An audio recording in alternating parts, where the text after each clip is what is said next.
ஜல்லிக்கட்டு பாதுகாப்பு நலச்சங்கத்தினுடைய கௌரவ தலைவர், இலங்கை கிழக்கு மாகாண ஆளுநர் அண்ணன் செந்தில் தொண்டமான் மாடு. இலங்கையிலே ஜல்லிக்கட்டு நடத்தின அண்ணன் செந்தில் தொண்டமான் மாடுப்பா.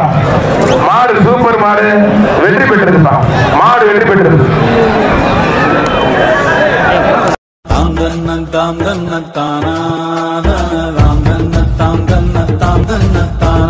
பிறந்தது பனையூர் மண்ணு, மருத நாயகம் என்பது பேர்களில் ஒன்று.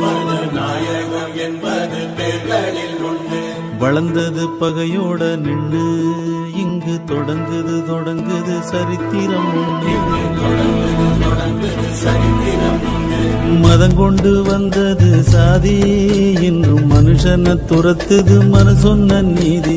சித்தங்கலங்குது சாமி, இது ரத்த வெறி கொண்டு ஆடுற பூ.